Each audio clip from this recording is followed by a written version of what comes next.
The living organism, whether plants or animals.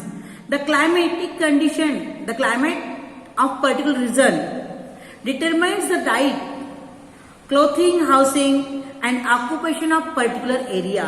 कि climatic condition के आधार पर लोगों का डाइट होता है, लोगों का हाउसिंग होता है, लोगों का क्लोथिंग वियरिंग होता है और उनका लाइफस्टाइल भी किस पर डिपेंड करता है, according to climatic condition.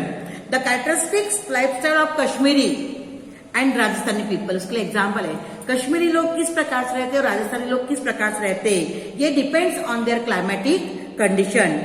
Salinity of marine water, formation of oceanic currents, water cycle are all related to various weather and climatic factors. तो वाटर साइकिल कैसी है, वाटर क्या है, ओशन करंट्स क्या है, सलाइनिटी ऑफ मरीन वाटर क्या है, ये सब काय के होते because of the climatic factors. Climatic factor also effect withering of rocks. Withering of rocks यानी चट्टानों का फिसलना. आपने महाराष्ट्र में 8-10 दिन पहले ही चट्टानें फिसल गई थी, जिसे लैंड स्लाइडिंग बोलते है ना. तो लैंड स्लाइडिंग हुआ, विदरिंग ऑफ रॉक्स हुआ due to climatic condition. Climate plays a very important role in formation of enrichment of soil. Soil को इनरिचमेंट करना, उपजाऊ बनाने में भी क्लाइमेटिक कंडीशन एक बहुत महत्वपूर्ण भूमिका अपनाता है. Microorganism in the soil plays an important role the formation of organic material. This process depend upon the various climatic factor. अगर climatic factor क्या करता है, responsible for to play important role of microorganism to enrich the soil with organic material. अब एक climate weather ये कैसे पता चलता है, उसके लिए हमको पढ़ना है मेटेरियोलॉजी. एक इम्पोर्टेंट साइंस की ब्रांच है कि study of metrology is very important from the view of point of human life. कि हमारे ह्यूमन लाइफ को एक सेटिस्फाइड रखना है, डेवलप रखना है या फिर डेवलप रखना है और उनको पूरे सुविधाएं देनी है, तो क्लाइमेटिक कंडीशन मालूम होना जरूरी है. जब क्लाइमेटिक कंडीशन मालूम होगी, समझ में आ रहा है, जब क्लाइमेटिक कंडीशन मालूम कैसे होगी, तो उसके लिए मेट्रोलॉजी आवश्यक है. तो मेट्रोलॉजी क्या है, a science that study the inter relationship between various components of the climate. The study of the branch of science in which study of interrelationship between air, natural cycle, geological movement of earth and climate are known as meteorology. अब metrology पढ़ने के लिए क्या करना पड़ता है, जब metrology पढ़ा जाता है तो क्लाइमेट ऑफ पर्टिकुलर रीजन को ध्यान में रखते हुए अब उसका क्लाइमेट क्या है, आज क्या है, कल क्या होगा और आने वाले समय में क्या होगा, ये रिकॉर्ड किया जाता है और उसको ऑब्जर्वेशन किया जाता है थ्रू मॉडर्न टेक्नोलॉजी के द्वारा. If present climatic condition are analyse with reference to the past climatic condition, we can predict climatic condition of future. अब कोई जैसे अपने को आता है ना कि इसमें टीवी में रोज वेदर रिपोर्ट्स आते हैं, क्लाइमेटिक कंडीशन आती है कि इस साल का क्लाइमेट कैसा रहेगा. मई महीने में ही बता दिया जाता है कि आने वाले समय में इस साल खरीफ का हंगाम कैसे होगा, फसल कैसी आएगी, ये बताया जाता है. अब ये कैसे बताते हैं कि लास्ट के कुछ सालों में क्लाइमेटिक कंडीशन कैसी थी, प्रेजेंट में क्या है और उसके आधार पर आने वाली क्लाइमेटिक कंडीशन क्या होगी, ये मेट्रोलॉजी डिपार्टमेंट अपने को बताता है. अगर climate is a net result of a complex mixture of atmosphere और उस आधार पे फोरकास्टिंग किया जाता है, भविष्य बताया दिया जाता है, प्रिडिक्शन किया जाता है. Forecasting it is very complicated and difficult. It is easy for a place where climate change are slow. जहाँ क्लाइमेट स्लोली चेंज होता है वहाँ इजी है, परंतु कुछ ऐसे रीजन है वहाँ क्लाइमेट फास्टली चेंज होता है और इंटरडिपेंडेंट होता है, कॉम्प्लेक्स होता है, वहां पे फोरकास्टिंग करना वेरी डिफिकल्ट होता है। अब क्लाइमेट बताने के लिए या क्लाइमेट की स्टडी करने के लिए हमको स्टडी ऑफ मेट्रोलॉजी किया जाता है।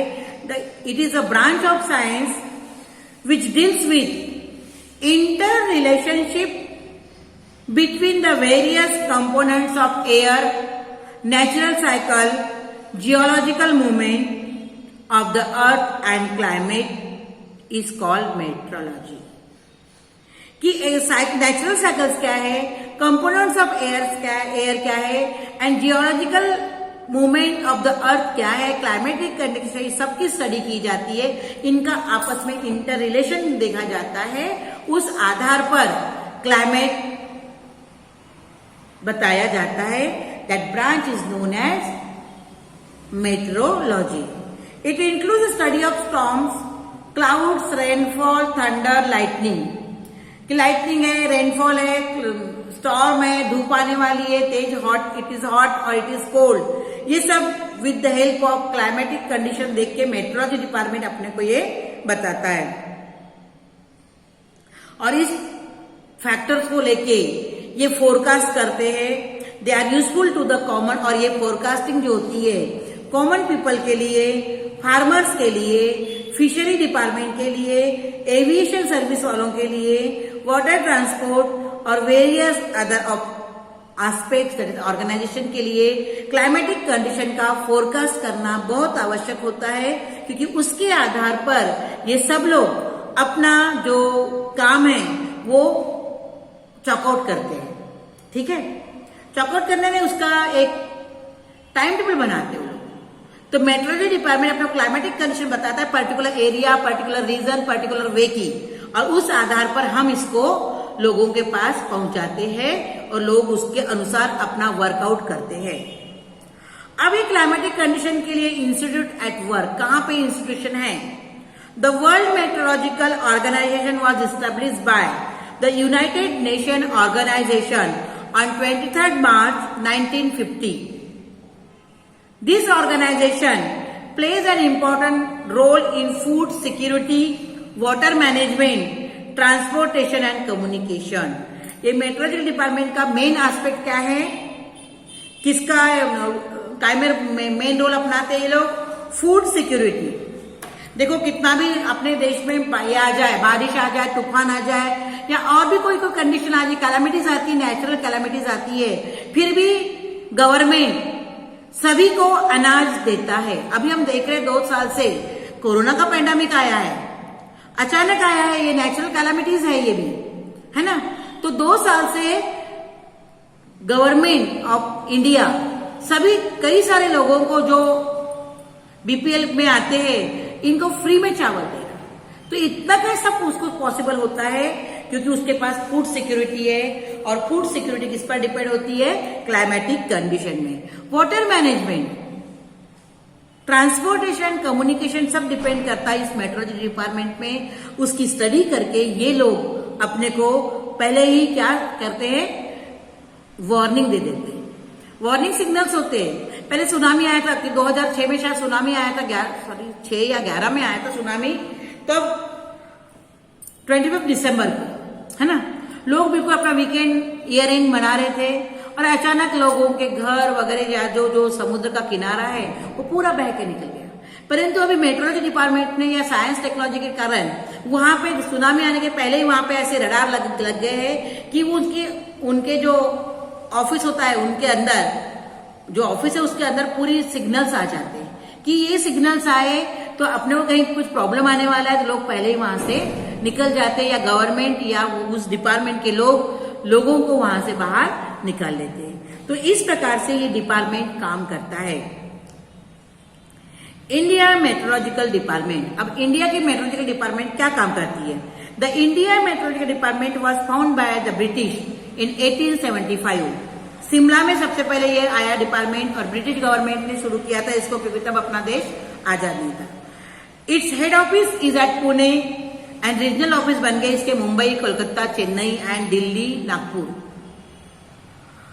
आज जब ये अपने पास न्यूज में वेदर रिपोर्ट आता है तो ये जो रिपोर्ट्स आते हैं तो इसके लिए मैप बनते हैं। दिन में 2 बार, 24 घंटे में 2 बार ये मैप बनाए जाते हैं इन दिस इंस्टीट्यूट, उस इंस्टीट्यूट में बनाया जाता है। और रिसर्च गोज ऑन कंटिन्यूअसली, और रिसर्च भी किया जाता है कि वेदर के बारे में, क्लाइमेटिक कंडीशन के बारे में, वेरियस एस्पेक्ट में रिसर्च होता है।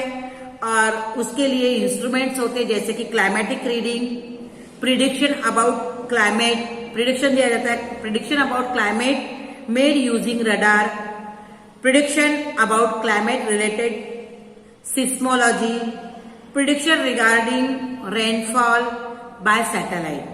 यानी ये सैटेलाइट के माध्यम से ये प्रिडिक्शन देते हैं अपने को कि क्या होने वाला है और क्या नहीं होने वाला, कैसे होने वाला है और क्या घटित होगा। The Indian meteorological department provides important information regarding weather and climatic condition. Weather और क्लाइमेटिक कंडीशन की जानकारी ये डिपार्टमेंट अपने को देता है। जैसे कौन से डिपार्टमेंट को उसका फायदा होता है? Aviation, shipping, agriculture, irrigation, marine oil exploration and production. इसको प्रिडिक्शन दिया जाता है और उसके आधार पर वो लोग सब काम करते हैं। जैसे कि हम लोग मानसून आया करते रहते हैं कि मानसून, पानी तो आता है पर तो मानसून की सबको ध्यान रहती है कि इस तारीख को मानसून आने वाला है, 7 जून को मृग नक्षत्र लगने वाला है, उसके पहले ही मानसून आया बोलते लोग। तो केरल में मानसून की हवा बहती है, वहां से मुंबई और मुंबई से अपने विदर्भ में की ओर आता है वो, तो उसके लिए 8-8 दिन लगता है। तो उसके पहले लोग सब प्रिपेयर्ड हो जाते हैं, किसान भाई लोग प्रिपेयर्ड हो जाते हैं ताकि वो उनकी खेत की जो उनको मशागत करनी है वो सब वो लोग कर लेते हैं कि मानसून आएगा या पानी बहुत बरसेगा तो बाद में अपने को कुछ भी करने के चांसेस नहीं रहेंगे। तो ये सब जानकारी उनको सैटेलाइट के माध्यम से मिलती है जो अपने इसरो के द्वारा स्पेस में डाले गए। स्पेस रिसर्च सेंटर अपना इसरो है श्रीहरिकोटा, वहां से जानकारी आती है डिपार्टमेंट पे और डिपार्टमेंट उसको आगे फॉरवर्ड करते रहते हैं और सभी को न्यूज के माध्यम से पता चलता है कि इतने दिन पानी बरसने वाला है, कि हैवी रेनफॉल है, लाइटनिंग से थंडर लाइटनिंग होने वाली है या और कुछ होने वाला है। अब उसी प्रकार natural calamities like dust storm है, सैंड स्टॉर्म है। सैंड स्टॉर्म कहां पे आएगा? रेगिस्तान में। डस्ट स्टॉर्म में भी रेगिस्तान में ही आएगा। हैवी रेनफॉल, जहां पानी की ज्यादा एरिया है वहां हैवी रेनफॉल आएगा। हॉट एंड कोल्ड वेव्स और सुनामी। पिछले साल उड़ीसा में बहुत बड़ा तूफान आया था, पूरा तहस नहस हो गया। इसकी जानकारी पहले ही मिल जाती लोगों को, यानी डिपार्टमेंट को तो पहले मिलती है, लोगों को आगाह करते करते लोग अपना घर, यानी फिर उसमें पहले ही वो रिहैबिलिटेशन सेंटर बना लेते हैं और रिहैबिलिटेशन सेंटर बनाने के साथ साथ लोगों को वहां शिफ्ट कर देते हैं ताकि जीवित हानि न हो। पर अभी जो मुंबई में तोकते का तूफान आया था, कितनी सारी जीवित हानि हुई है। उसके बाद ये अभी बरसात आई, लैंडस्लाइडिंग हुई, दरड़ नीचे गिर गए और लोगों के जान गए। तो ऐसी जीवित हानि, वित्त हानि, प्राण हानि नहीं होना चाहिए करके ये नेचुरल कैलामिटीज को रोकने के लिए मेट्रोलॉजी डिपार्टमेंट अपने को आगाह करता है। All types of mass communication media and all citizen for this purpose India has launch several satellite equipped with high class technology. अब उसके लिए हाई क्लास टेक्नोलॉजी के सैटेलाइट इंडिया ने कहां भेजे? स्पेस में भेजे। और वो सैटेलाइट का काम होता है कि वो वर्कआउट करते हैं कि टेम्परेचर, प्रेशर या नेचुरल क्लाइमेट आने वाली है, वेदर फोरकास्ट, क्लाइमेट, इस सब के बारे में वो लोग वर्कआउट करते हैं और उसकी जानकारी अपने सेंटर में देते हैं और सेंटर के साथ मास कम्युनिकेशन के माध्यम से ये कॉमन पीपल तक बातें आ जाती है। Observatories eight several location are doing excellent work in the analysis of information received from these satellite. Satellite से इंफॉर्मेशन आती है और उसको एनालाइज करके पब्लिक तक पहुंचाने का काम साइंटिस्ट और रिसर्च सेंटर में करते हैं।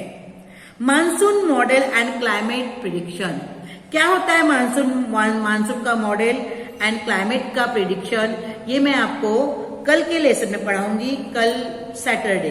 ठीक है, आप लोग ब्रिज कोर्स के पेपर 1 एंड पेपर 2 सबमिट कर दीजिए जल्दी की जल्दी। ठीक है बेटा, थैंक यू।